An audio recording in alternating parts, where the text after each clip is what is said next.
Hey guys, so for today's video I decided to do something a little bit different, a little bit more kind of easygoing, fun, free-flowing. I know a lot of people like to rank bands' albums or songs or games or anything like that. Ranking albums and making lists like this is actually something that I've been doing for years, even predating YouTube like a lot of people have. I think anybody who's a big music fan or has a particular affinity for a band or an artist has a tendency to want to rank their favorite albums by them. So anybody who's watched my James Hetfield video or even my Lane Staley video will know I'm a huge Metallica fan. They're pretty much my favorite band, either them or the Beatles. I kind of always go back and forth between the two. But I haven't seen any band more live than Metallica. I've probably listened to Metallica more than any other band. So today I decided to just rank their albums. Now, Metallica officially have 10 studio albums. However, I'm going to be including the collaboration they did with Lou Reed. The reason I'm doing that is because it is a studio album that bears the Metallica name.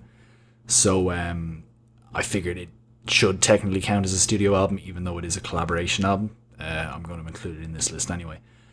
So yeah, just sit back, relax, enjoy. Let me know in the comments what you agree with, or more importantly, what you disagree with, because there may be a couple of controversial opinions here, but that's the fun of it really. So here we go. Oh, it also should be noted as well that I will not be including the Garage Inc. or Garage Days Revisited albums or the S&M albums. The S&M album, pretty self-explanatory. It is technically a live album of previously released material. And the Garage Inc. album, it's a really good album. I actually quite enjoyed. I think Metallica are one of the better bands at doing covers. I think they've actually kind of become famous and known for it. Like, they've become famous for ballads and instrumentals, but I just don't really think it's fair to rank it against studio albums of original material. So that's just a little caveat there as well. So in at number 11 we have Lulu. Lulu is, of course, the collaboration album that Metallica did with Lou Reed. There's really no way to sugarcoat this, so I'm not going to beat around the bush. The album is atrocious. It's absolutely god-awful. At least in my opinion, I think it's garbage, complete and utter garbage. Most of the songs on the album don't sound like songs. They sound like what they are, which is a weird cluster of bad riffs and just awful lyrics. Metallica's performance on this album is terrible. As I said, the riffs are awful. The playing is mostly bad. The songwriting is just really, really generic and boring. As bad as they are, Lou Reed's performance in this album is even worse. His lyrics are just beyond bad and pretentious and just boring. I know the album is meant to come across as being very kind of progressive or experimental or artsy. And when you listen to the band talk about this album, particularly Lars Ulrich in interviews and stuff, they kind of give the impression that in 10 or 15 or 20 years time, this album will be kind of looked at in the same way that Pet Sounds was, or NWA's debut album Straight Outta Compton, or even an album like Kill 'Em All. You know what I mean? That they try to make it out like it's an album that's ahead of its time, or something that's not going to be appreciated in today's day and age. I would bet every dollar I have, and I would bet on well, I wouldn't say I'd bet on the lives of my loved ones, but I would bet almost anything that this album will not be looked at in the same way as any of those albums. It's been 10 years actually since its release, and it sounds as awful now as it did back then. So again, there's really nothing I can say about the album other than it's just awful by any standard. Even if it wasn't a Metallica album or a Lou Reed album, if this was just an album that somebody brought out, people would rightfully call it a joke and just a piece of total garbage. With the fact that it's a Metallica album and a Lou Reed album, and both of them have released a couple of bad albums in their day, but that makes it so much worse. So again, just god-awful, 0 stars, 0 out of 10, atrocious, terrible album. Avoid at all costs if you've been fortunate enough never to have heard it. Just awful. So in at number 10 we have Death Magnetic.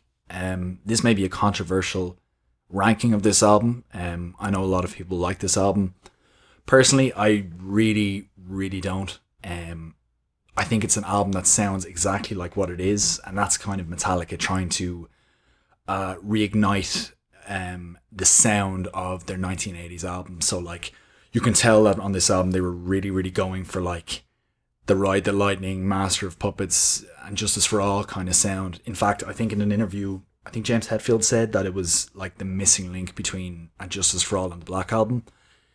It isn't. The problem, again, as I said, it's basically them trying to rekindle that old sound. So a lot of the thrash metal riffs, a lot of the lyricism about death and destruction, and even the title of the album, Death Magnetic, is like them trying to again get back that angst. Now that's fine, again, if the finished product is good. I mean, I know when they released their next album after this, Hardwired, they recaptured a lot of that thrash sound with much, much better results, simply because the songwriting was better. And a lot of metal bands like Machine Head or even Black Sabbath, or a lot of other metal bands, or Testament are a great example of it, or of bands that were able to recapture the sound from their earlier albums decades later. The main problem with Death Magnetic is twofold. First of all, again, as I kind of alluded to, the songwriting just isn't that good.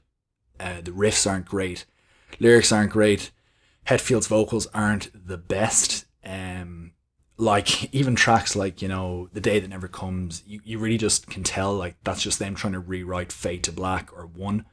The first half of the song is kind of like Fade to Black, and the second half, even with that tremolo pick guitar and the drumming and stuff, is like them trying to rewrite the second half of One, the heavier part. The problem with that is, of course, is that both those songs are absolute classics, and unfortunately, is the case with most bands, creatively they'll just never be able to write music of that caliber again, with that creativity and that fire and that clever riffing and the lyrics and Hetfield's vocals and all that. That's something they'll never be able to fully recapture. So that's why I'm not a huge fan of it. And then tracks like My Apocalypse, again, that's almost like them trying to rewrite Damage Inc. Or The Unforgiven 3 as well. There should never have been an Unforgiven 2, but the fact that they're trying to get a trilogy of songs out of The Unforgiven, again, just kind of almost screams of desperation. And I can remember, this was the first Metallica album that was released during my fandom. I really got into them in the early mid noughties, so I was as hyped for anybody as this album. It's our opportunity to experience an album like Ride the Lightning come out in our lifetime, but again, the results just weren't good. The other issue that I have with the album is the sound. I think it's the worst sounding Metallica album from a production standpoint and a mixing standpoint. I know it was very compressed, and you can really hear it. The guitar tone is just not good. It's really dry, but not even in the way that the guitars and Justice for All were dry. It just sounds really thin, and it just feels like they just laid off the distortion too much, for the kind of music that they were trying to play. Ulrich's drums don't sound very good either, and again, Hetfield's vocals to me are not great. It's not absolutely abysmal in the way that Lulu is, but I would say it's an extraordinarily mediocre album, and it's one that I have not revisited in years and probably never will, just because, again, with the quality of their earlier work, and even some of their later work, there's really no need to go back to it. So again, not as terrible as Lulu, but definitely mediocre at best. Okay, so at number 9 we have Reload. I've said before in an earlier video I did about James Hetfield that I feel if they had combined Load and Reload into one album and picked the best cuts off of each and narrowed it down to maybe 8 or 9 songs, that it could have been a really, really good Metallica album. Maybe not on par with their absolute best work, but certainly would have been an album that could have stood up next to their first 5 albums in terms of pure quality. I mean, there were a lot of songs off of both albums. Maybe I shouldn't say a lot, but there were definitely cuts off of both albums which were really, really good classic Metallica songs. And again, both of them kind of separated. Just seems like a missed opportunity to me. I know that they did it because they wanted to get out of their contract with Elektra Records, so they wanted to just release as many albums as possible. But in hindsight, looking at it through the scope or the lens of their legacy as a band, it really stretched a lot of the quality unnecessarily. That being said, the first 2 songs off of this album, Fuel and The Memory Remains, are undeniable. They're both live favourites to this day. Fuel is a very simple track, but it's got a lot of that trash energy and kind of, focused through a modern Metallica sound, and it works really well. Again, the riff is, it couldn't be any simpler. but like everything clicks. Like the drums are really, really powerful. You know, the guitars have that really good groove to them. Hetfield's vocals are phenomenal, particularly the harmonies in the chorus. And the lyrics, even though they're really, really like it's really hard to comprehend what he's actually singing. The lyrics are actually like, again, there's nothing clever about them, but in the context of that kind of just hard rock, you know, groove metal song, it really, really works. The Memory Remains is kind of the opposite. It's not as high octane. It does have that groove to it, but again, it's one of those really good Hetfield lyrical moments. And again, the chorus is really, really catchy.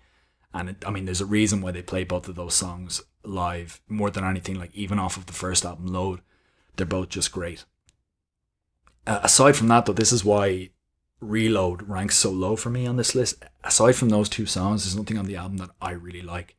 I know a lot of people like certain songs off it, you know what I mean? Like some people like Fixer or, you know, Low Man's Lyric or tracks like that. But for me, there's nothing else off of the album that really inspires me. Like, I can't remember the last time I listened to that album from start to finish. There's just a lot of it to me is really boring and plodding and sounds exactly like what it is, which is like the scraps off of Load, which were, you know, not good enough to make it onto Load. So they just kind of shoved them onto Reload so that, again, they could just get another album out, you know, 2 in a row in 2 years. Again, understand it from a business standpoint, but from a legacy standpoint, it really, I think, put a dampener on them and really kind of signaled the beginning of the low point of their career. So like 1997, like up to like 2003, 2004, that kind of whole lull really began here for me. So again, those two opening songs are absolutely awesome. Still listen to them both to this day frequently. But the rest of the album to me is uninspired and boring, so I can't rank it any higher than this personally. Okay, so at number 8, we have Saint Anger. Now, again, controversial. I know a lot of people would balk at the idea of this being ranked higher than Reload or Death Magnetic. And there's a good reason for that. There's a lot to hate about this album. The drum sound is, I mean, awful. Like, it's almost become like a legend at this point, if that's the appropriate word for Lars's snare. Again, I don't know what he was thinking. I know that one of the things about this album was it was highly inspired by nu metal, where the band were at that time. It was in a weird kind of musical and cultural environment. Traditional heavy metal, thrash metal, you know, traditional heavy metal again, was kind of old hat. It was very out of style. A lot of the bands that had played at that time had died out or were on life support. You know what I mean? Like metal would resurge back again in like the mid to late noughties, like bands like Trivium and Avenged Sevenfold and Lamb of God and Meshuggah and bands like that would really bring back that old hard style heavy metal, you know, with like fast riffs and really technical drumming and guitar solos and things like this. But what a lot of people forget is that during this era, I mean, this was the era of Limp Bizkit and Slipknot and Korn. Like, this was the era where there were no guitar solos in metal. You know, like bands like System of a Down and stuff like that had really stripped it back. They tuned their guitars way down. So I really get the impression that they were trying to capture kind of the spirit of that to stay relevant. You know, again, like this, if you've ever seen Some Kind of Monster, or even if you were a fan of metal at that time, like I was just getting into the genre, bands like Metallica weren't really as relevant. They weren't really as popular. I mean, Metallica are probably a bad example because they managed to kind of survive that period. Like, they were still headlining stadiums and stuff, but they were the exception. And you do kind of get the feeling, like, even the way they were dressed and the artwork for the album and stuff like that, they were almost trying to survive. Like, this was almost like an holistic attempt to stave off being irrelevant. The strange thing about that, though, like when you listen to the album, is like, personally, like, I don't hate on nu metal like a lot of people do. Like, I'm a gigantic Slipknot fan, a big Korn fan. So yeah, there are bands from that kind of genre and that kind of era that I'm a fan of. But one of the things, like, again, whether you like them or hate them, is the production on those albums actually tended to be pretty good. They were pretty well produced. They sounded clean, typically. And again, yeah, they just sounded very modern and high tech. So why Metallica went for like a garage sound on this, like almost like they're just like recording through like doing it themselves, kind of like the spirit of Garage Inc., like, but actually for real, it never really made sense to me. And that goes down to the snare sound and, you know, things like that. And even Hetfield's vocals, they're totally raw. Now, the problem with this is, for a band like Metallica, it doesn't really work. again, like even like if you listen to like Kill 'Em All, like Kill 'Em All was the last time like before this where they really had that raw sound, and that had nothing to do with any kind of ethos or mentality. That's just because they didn't have the budget to record a better album in terms of like sound production and mixing. Like even on Ride the Lightning, their second album a year later, like the sound quality was vastly improved, and every album after that, like they strove for a cleaner studio sound, which again for a metal band like Metallica, it serves their sound more, like it serves the songs more. You know what I mean? Like they're not Black Flag, they're not the Sex Pistols, you know what I mean? They are like a trash band or a heavy metal band, so they benefit more from a cleaner sound. So that's the big kind of bone of contention with this album, and I would absolutely agree with that. The only reason I rank this album higher than the other albums, there's two reasons. First of all, for better or worse, it has its own unique sound. Again, Reload sounded like the scraps from Load, which is what it was. Death Magnetic sounded like them trying to recapture the old metal sound from the 80s and failing. Saint Anger sounds like absolutely nothing else that Metallica ever did. And I kind of respect them for that a little bit. The other reason for that is I think that the highlights from the album, and they are few and far between to be fair. I mean, there's 11 songs on this album and most of them are not very good. But the highlights are actually better than the ones off of the other albums that we've discussed, at least in my opinion. So like Frantic for me is a killer song, really really good. Again, it's one of those songs that benefited from that raw sound, that raw production, and the down-tuned guitars. I believe that they played in C sharp for this album, so it really suited that tuning and that style of production and that mix and everything like that. It really benefited from it. The raw lyrics about Hetfield going through rehab and, you know, wasting his life and things like that really, really benefited from the Saint Anger sound or the Saint Anger feel. The other highlight for me is the Unnamed Feeling. I think the Unnamed Feeling is, I wouldn't say one of the best songs Metallica ever made, but I would definitely put it in the top 20. And again, it sounds like nothing else Metallica ever recorded. I think it's probably their most emotional song and definitely the rawest song. And again, like everything from like that intro riff to the lyrics to, again, Hetfield's raw vocal performance. Again, it's one of those rare moments on the album that benefits from I guess the inferior production or the raw side of like style of production or mixing or whatever you want to call it. Saint Anger as well, the title track, is a track I really enjoy. The big issue with the title track is it goes on too long. It could have been 2 or 3 minutes shorter. The main riff is good, the chorus is good, it's catchy, it's well mixed, it actually has a really strong sound to it. But what I said about it being too long, I mean, that goes back to another point about Saint Anger in general. The album is just too long.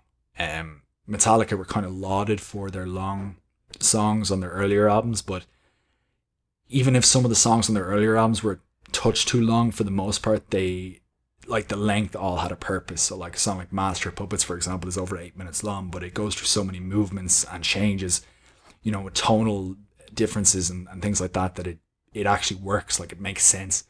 But like repeating a lot of the riffs on songs like Some Kind of Monster, for example, or My World, is just too many of the same riffs over and over again, and it just sounds boring. So much like this entry, it's about 2 or 3 minutes too long. But the highlights are very, very good, but for the most part, again, like the other albums, it is subpar. So at number 7, we have their most recent album, Hardwired to Self-Destruct. Hardwired to Self-Destruct is an interesting one. I think it's low-key one of their most contentious releases. I think a lot of people felt like this was, you know, like the band's big return to form and like a, you know, like a triumph of an album. You know, like on par with, you know, stuff from like the 80s and early 90s. I don't think it's quite that good. I think it's a good album. I think it's the first good album that I've looked at so far. You know, a lot of the songs on it are, you know, good songs. They, you know, they're structured very well. The production is far better than Death Magnetic. It's an album as a whole that captured the sound of like that thrash metal sound a lot more. You also felt them like, you know, incorporating a lot of other influences like bands like Machine Head and stuff like that. Like some of the riffs on it like used like natural harmonics and stuff. But this time they did it successfully. As opposed to Saint Anger, where they kind of missed the mark with like the new metal influences. On this one, it really feels like they incorporated a lot of modern metal into their sound, but did it in a way that felt inspired or that didn't feel out of place or didn't feel forced, which is how it felt on Death Magnetic and Saint Anger to a lesser extent.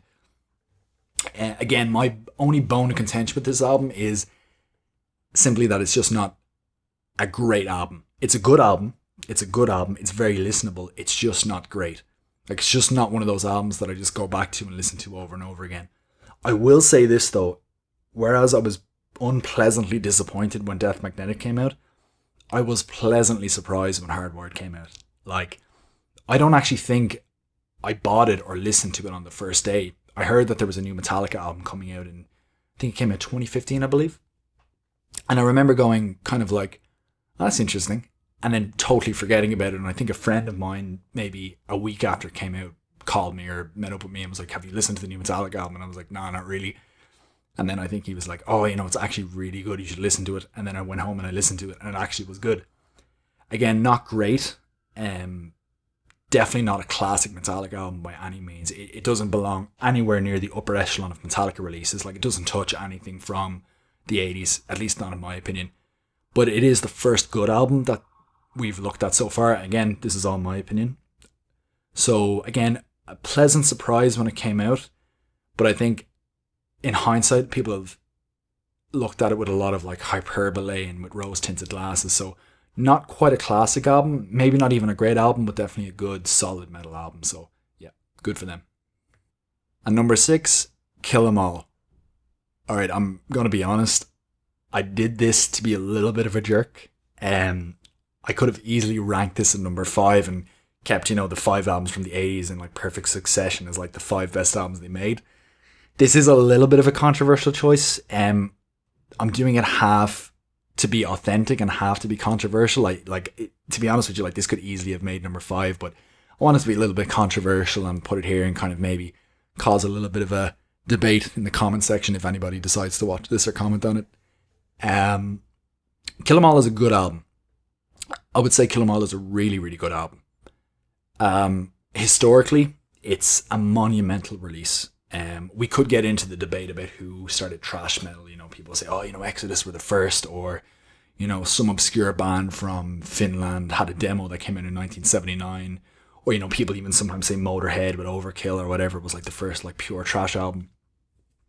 I'm not here to debate what the first thrash metal album was or what the first thrash metal band was. Regardless of who you think that is or whatever hipster answer you want to give, there's no doubt that Metallica were the pioneers in terms of putting thrash on the map in a big way. And it began here, and there's a good reason for that. Again, Kill 'Em All still stands up today. It's hard to believe that it's going to be 40 years old in 2 years. Or actually a year, it's 2022, it's going to be 40 years old. For an album that is 40 years old in a genre which was still relatively new. I mean, you got to remember, Black Sabbath's album, their debut album, came out in 1969. Or was it 1970? I think it was Paranoid was 1970 and the first Sabbath album was 1969. And the genre was evolving constantly since that point. I mean, the first Sabbath album is as much a blues album as it is a metal album. Even though the elements of metal were there. And like even like in the years before Kill 'Em All came out, like in the 5 years or so before Kill 'Em All came out, when Judas Priest were starting and Iron Maiden were starting, like the first Judas Priest album is very bluesy.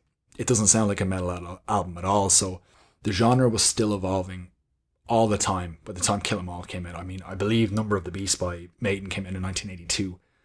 So like that just shows you how fresh that style of heavy metal was. And by the way, when I say that style of heavy metal, I understand that the first Metallica album and the earlier Priest and Maiden albums have nothing in common in terms of like being really nitpicky about the subgenre of metal. Like one is thrash and then one is more like the new wave of British heavy metal, more kind of traditional metal. But like even things like that really heavy distorted guitar, the lyrical subject matter, the vocal style, like the technical drumming and all that stuff. I mean, that was still evolving and it was still in its infancy when Kill 'Em All came out. So in terms of it being a landmark album, a historical album, and an album of importance, it's undeniable. Like if we were ranking this list based on importance and significance, it probably would be number 1. In fact, it would be number 1 because it really was the catalyst for so much of what came out since and is still coming out today. almost 40 years later. That being said, in terms of pure quality, there is some filler here. Like, one thing that you will see, not so much with the next album I'm going to bring up, and hence the controversy, but like the top four albums, and to a much greater extent, the top three albums on this list, and the albums that will come out directly after Kill 'Em All, there really was little to no filler. I mean, every song was just killer, killer, killer from start to finish. Even like the weaker tracks on, say, like the album that came out directly after this are still really strong tracks by any other standard. It just so happens to be that they were surrounded by just classic metal anthems that would still be classic, even now as I'm speaking now. So like, that's kind of my issue with it. So like certain songs, like say, I don't know, Phantom Lord, for example, or Motor Breath, or even, Metal Militia, or tracks like that. Like, they're good songs.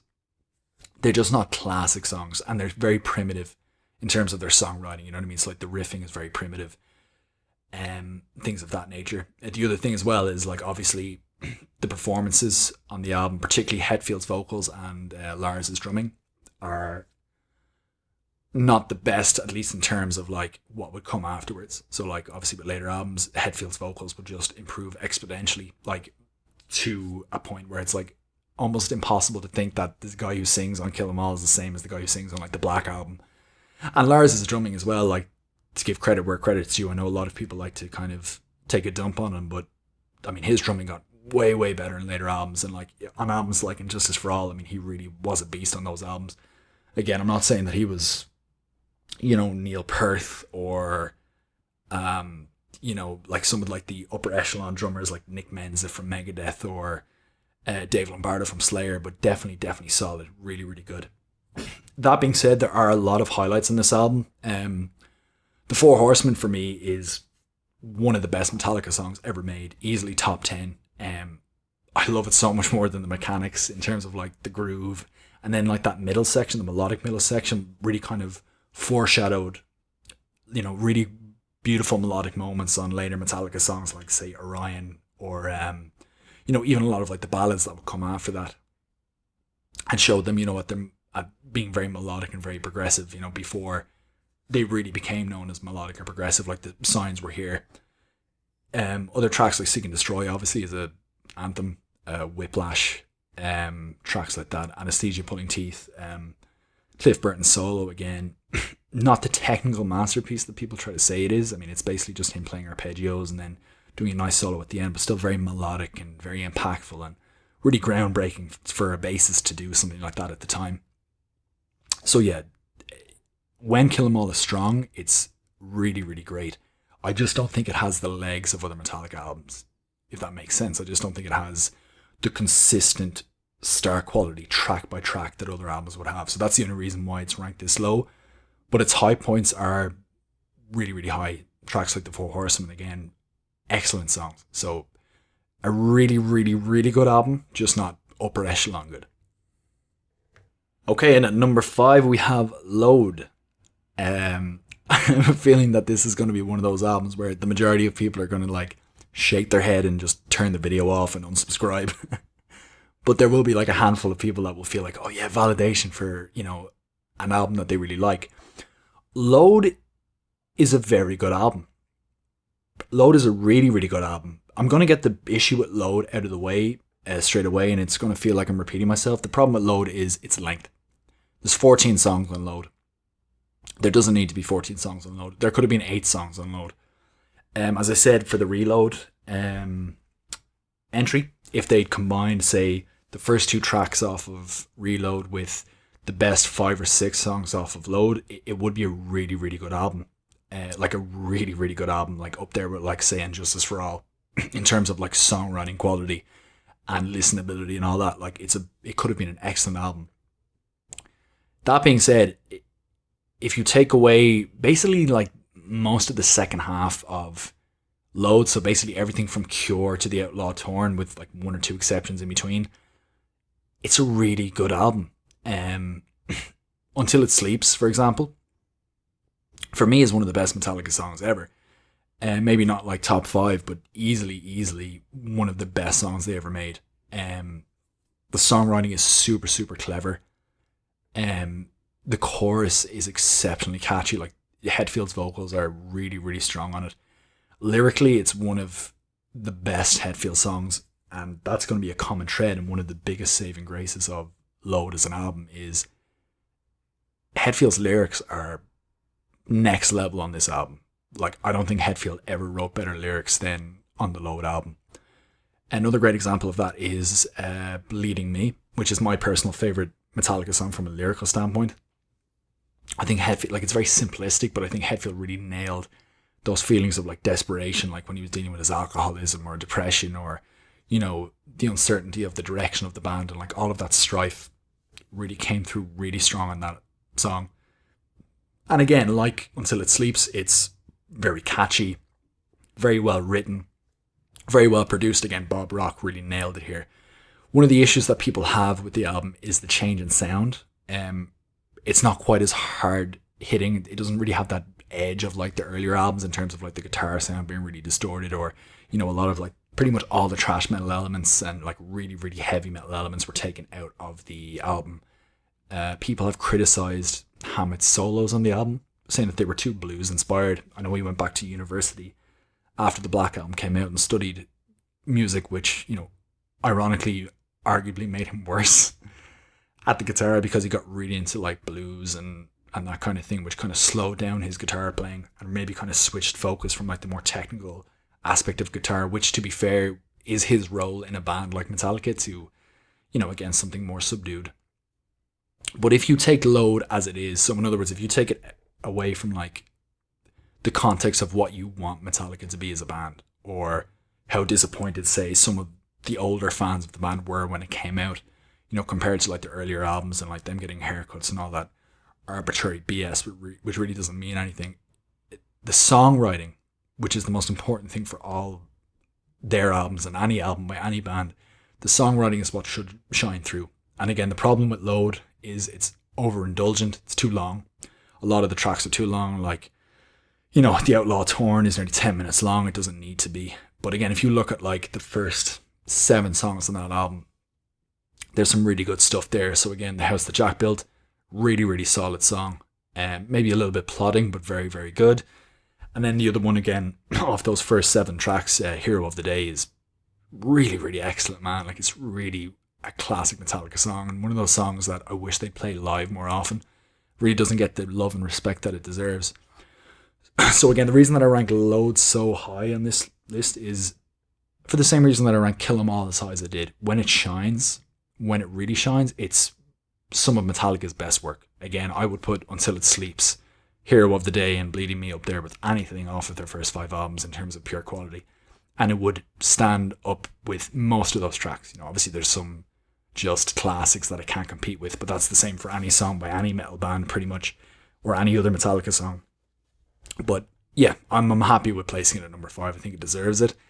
Could have been shorter, of course. Could have been a little bit more focused. Could they have combined Load and Reload and made a really great album? Yes, they could have. But for me, this is a really, really good Metallica album, and I'm happy with where I placed it. I don't care if it's controversial. So yeah, number 4, we have Injustice for All. This is the first really great album that I've looked at so far. Again, my opinion. You might have a different one, but to me, this is the first really great Metallica album that we've had a look at. Again, what separates these 4 albums, and again to a better extent the next 3 albums, from all the other albums that we looked at, is consistent quality. So in other words, track by track by track, great song, classic song, great song, whatever. And Justice for All is, like, if you look at the track listing, like Blackened, a classic Metallica song, one of their best songs. And Justice for All, really, really solid, good song, like really good song. Eye the Beholder, really good song. One of the best metal songs of all time. Short of Straw, good song. Harvester of Sorrow, great song. Frayed Ends of Sanity, good song. To Live Is To Die, good song, and a personal favourite of mine. I really, really like that song. Dyer's Eve, great song. So like, all 9 songs on the album are strong. Obviously, some are stronger than others. Like, as I said, Blackened in particular, Blackened 1 and Harvester for me are three of the best Metallica songs. I think they stand up to any other song that Metallica have ever done. One obviously is like the quintessential Metallica ballad. Probably their best ballad in my opinion. I'd put it up there with The Unforgiven as one of the two best ballads they ever did. Just a iconic track, you know, from like the ambient opening to like the really nice post-chorus bridging section with the dual guitars to, of course, that really heavy double-bassed section at the end, which is obviously just one of those classic Metallica moments. So that song is just, it's in a league of its own. Blackened for me, one of the best opening Metallica songs. That midsection in particular, again with the harmony guitars and that slowed down groove, one of my favorite Metallica moments singularly, just awesome. And again, like in terms of performance, like the band were maturing into just a solid unit here. This is one of Hetfield's best albums from a vocal perspective. He was really coming into his own on the first three albums. You could see he was finding his voice quite literally. By this point, he had found that classic Metallica James Hetfield bark, which would only get better on the next album, but would never be replicated again. Like this and the Black Album, his vocals were just at another level, and he would never replicate it, either in studio or live from that era. So just in a league of his own at that point, one of the best vocalists in metal, period, and that's just my opinion. Lyrically, he was also maturing, so a lot of the lyrical subject matter in this album were a lot more, say, political, or like Blackened, for example, is a song about the environment, which is something that he never would have written. Again, this is not a political channel, I don't care what his politics are, but it's cool to see him expanding his lyrical range here, whereas the first three albums were pretty much all about death. Ulrich's strumming here is probably the best of his career, particularly on tracks like Dyer's Eve. Blackened, he's a beast. One, he's great. Harvester, he's got that really nice groove. Really, really strong on Short of Straw as well. Really, really good drum beat there. And yeah, just all the performances were just rock solid. Obviously, the biggest gripe with this album, aside from the maybe not being quite as consistently excellent as the next three albums we're going to look at, is the production. Now, Injustice for All is one of those albums where, again, like Hardwired, it's a little bit divisive. A lot of people, this is their favourite Metallica album, and again, that's a fair opinion. It is a great, great album, a really great album, so I have no issue with anybody who thinks this is their best album. A lot of people like the guitar sound. I like it too, actually, I have to admit. Even though it's kind of thin, it just works. It's just so sleek. And especially when they play those harmonies, like whatever it is about the production on it and whatever it is about that tone, that really scooped guitar tone that they had in it when Hetfield and Hammett harmonise on this album, or I should say Hetfield harmonised with himself when he was doing the takes, it just sounds so sleek. It just sounds so good. That being said, the drum sound is too high in the mix, in my opinion. It's too in your face. The snare is too sharp. It's just a little bit too high. It needs to sit back a little bit more in the pocket and really keep the beat rather than go to the forefront. And obviously, I don't need to tell you, if you've ever listened to the album or if you're a fan of the band, the lack of bass is obviously unacceptable. Obviously at this time, Hetfield and Ulrich's egos were at an all-time high, and Newsted, being the new member in the wake of Burton's death, you know, essentially got bullied out of the mix, which is obviously not acceptable. And it just seems like the band had no foresight when they did that in the studio. Like, okay, I get that you want your instrument to be at the top, but like, if you're concerned with becoming the biggest and best metal band in the world, which is what they ended up being, at least in my opinion, in terms of being the best, they really should have thought about, you know, again, legacy and, you know, what it would sound like 5, 10, 15 years from now. But I guess at the time they were just young and angry and didn't care. So yeah, the production is divisive. I'm a fan of the guitars, not a fan of the drums or the bass, and I think that they've had better sounding albums, particularly the next album that would come out. But overall, a great album. It has some of the all-time classic Metallica songs on it, and definitely an album that I will probably revisit to some degree for the rest of my life, for the rest of the time that I'm listening to metal. So an absolutely great album, bordering on a classic, but great nonetheless. So at number 3 we have Metallica, aka the Black Album. The Black Album is, of course, by far Metallica's most successful album. I believe it's sold more than 25 million copies to date worldwide, which makes it one of the best-selling albums of all time, like 10 times diamond or whatever the certification is. So in terms of being a landmark album from a commercial standpoint, it's obviously just a juggernaut, and an album that very few albums in the history of music, like regardless of the genre or anything like that, can ever hope to touch. It basically made them, like almost like in a mafia sense in the music industry. Like they're essentially untouchable now from a commercial standpoint. I mean, they've done so many things that have like tarnished their reputation, and even this album to a degree turned a lot of diehard fans off. But like Metallica will always have a fan base and will always sell out arenas and will always be relevant in music in general, and it's all thanks to this album. I mean, they're essentially a household name now and a stable in popular music, not even just in metal, but in popular music in general forever now, and they have basically this album to thank. But again, this list is not based on significance, it's not based on how popular it is or anything like that, it's based on the quality. And for me, this is one of 3 stone cold classic Metallica albums. I mean, ranking these 3 albums is actually really, really difficult for me. Like, there have been times where I've listened to this album, and I actually listened to it quite recently, from start to finish, where I've literally thought this is their best album, because there are so many, like, I don't care if you think that this is not a quote unquote metal album. I don't care if you don't think it's, you know, a hard rock. I don't care what you define it as. Like, even if you define it as hard rock or commercial rock or whatever, like, in terms of songwriting quality, man, this album is just outstanding. Like, even if we look at the first 5 songs on the album, Enter Sandman, Sad But True, Holier Than Thou, The Unforgiven, and Wherever I May Roam, like, those are just 5 stone cold classic songs. Like, even Holier Than Thou, which would probably be the weakest of the 5, is just a juggernaut of a song. Like, so solid. And then, like, where other Metallica albums have kind of fallen off in the latter half, particularly albums like Load or Reload, like, the deeper cuts on this album are still phenomenal. Like, Of Wolf and Man is a cracker of a song. My Friend of Misery is a really, really solid song. Songs like The God That Failed, True That Never, all really, really good. And then, of course, you've Nothing Else Matters, which is like side 2's big single. Just a classic ballad. Like, Love It or Hate It is just one of the most iconic ballads ever. So for me, again, in terms of just pure songwriting, this is the first classic Metallica album that we've looked at. It's consistently excellent from start to finish.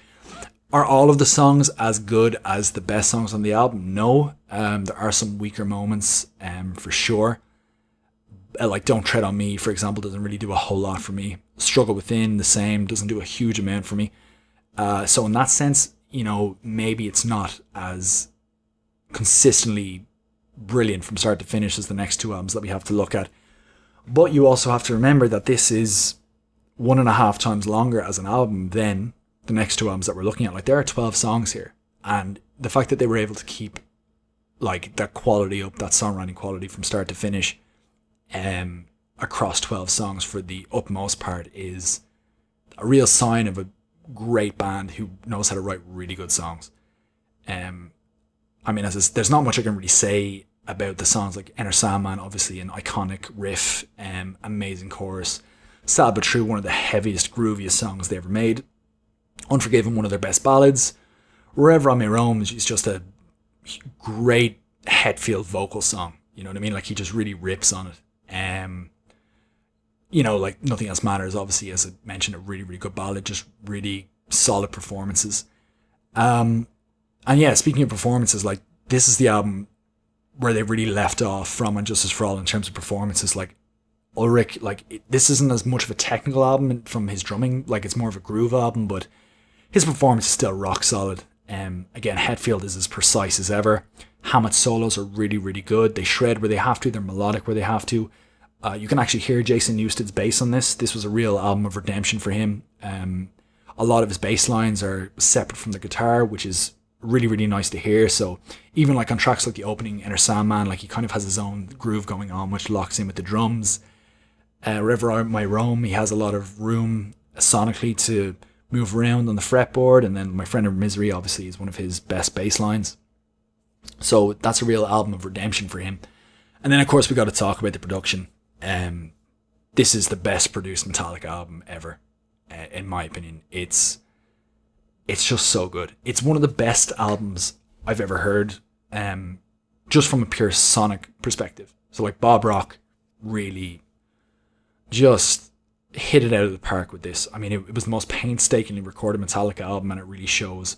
The performances are all amazing. The mixing and production is outstanding. It just sounds so strong. Like, it's the strongest sounding Metallica album. It's the sleekest sounding Metallica album. And in my opinion, it's the best sounding Metallica album from a production standpoint, and is just one of the best Metallica albums ever. Maybe not the best, but definitely one of the best. And again, a lot of people like to rag on this album in terms of like how it kind of moved away from the more trashier side of their sound. It got into more like, maybe like arguably a hard rock style of songwriting. It focused more on groove than speed and aggression and all that stuff. Personally, I could care less about that. To me, it's a heavy metal album. It has all the hallmarks of heavy metal, like lyrically, the guitar riffs, the palm muting, all the stuff that makes a heavy metal album. Heavy metal is there. Obviously, it's not a trash metal album. It's not even a very heavy metal album, but to me, it's one of the best metal albums ever made, and just a giant of an album. One of the best. So number 2, we have Master of Puppets. Picking between number 2 and number 1 for this list was almost impossible. Not just because they're both just classic, phenomenal, brilliant albums, but because structurally they're almost identical. They're both 8 tracks long, both have a title track, both have an instrumental, both have a ballad, both open up with a melodic moment which turns into like a really fast thrash metal monster, and then both have like a mixture of groove and thrash sprinkled in between those aforementioned song types. Before I tell you why I picked the album that I picked as number 1, let me just gush over how amazing Master of Puppets is. So obviously, one of the best metal albums ever made, an absolute iconic album. In a lot of ways, it's Metallica's signature album, and there's a good reason for that. Let's just go through the tracks, man. Like, I mean, there's nothing I can really say about this album that hasn't already been said. So, the first 2 songs that open it up, Battery and Master of Puppets, may be the best opening 2 songs to any metal album ever. Even more so than the Black Album. Battery for me is Metallica's best song. I just love the intro. To me, it's perfectly crafted. It's very simplistic, but it builds and builds and builds perfectly, just long enough before the main riff kicks in, which to me is Metallica's most metal moment. It's their most trashiest moment. It's, to me, their most aggressive moment, and one of their absolute best riffs.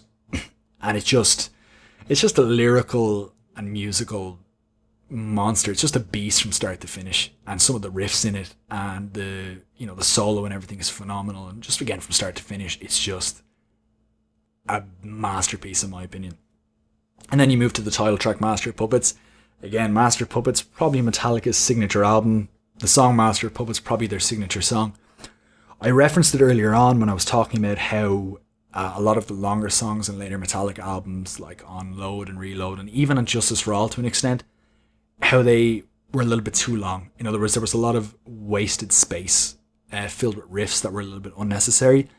Master of Puppets, over 8 minutes long, not 1 ounce of wasted motion or space on this song. Everything from the opening chord to the outro laughter and the way it fades out is perfect. I mean, there's about 5 classic riffs in this album, particularly the opening 2 riffs, and then the pre-chorus riff, and then even the acoustic riff or the clean riff that comes in about 3.5 minutes in are all phenomenal. And then the dual guitar solo, and then Hammett's solo. Hetfield's lyrics about addiction and his vocal performance. Again, Hetfield was still finding his voice at this point, but it was, up to that point, was by far his best vocal performance. You know, not just for that song, but for all the songs on the album. Like, he was really becoming a strong vocalist, a strong singer. So yeah, those opening 2 songs alone, man, are enough to make this album. But then, of course, you have moments like Sanitarium,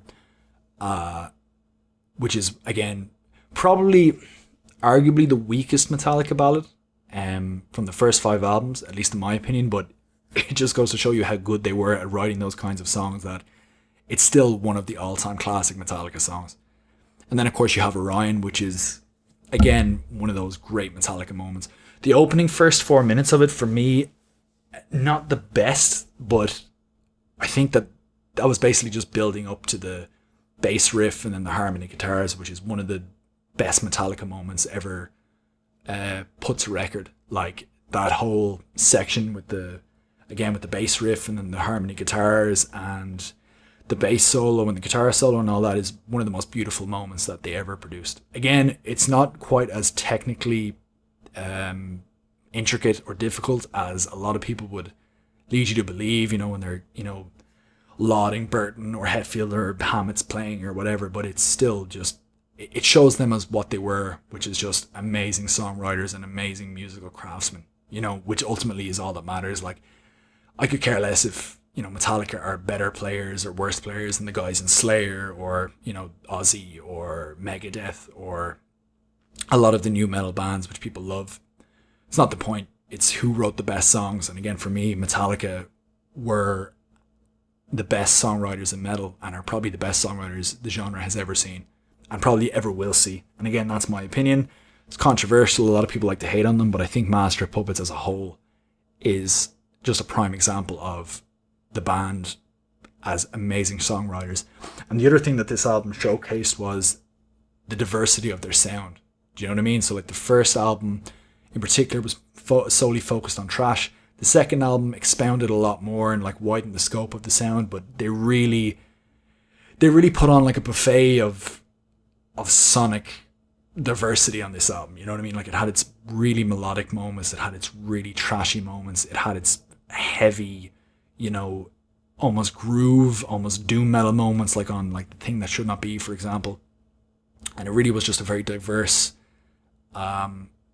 scope of metal music, which was all combined beautifully into like one coherent, cogent songwriting whole. And again, from start to finish, the album is just phenomenal and is one of the best metal albums ever made. Okay, so at number 1, we have Ride the Lightning. Ride the Lightning for me is not only the best Metallica album ever made, I think it's the best metal album of all time.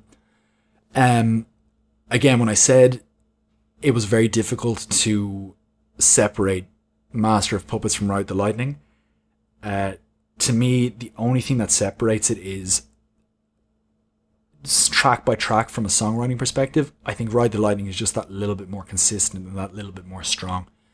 I don't think there's a bad song on this album. I don't even think there is a song on this album that isn't very good.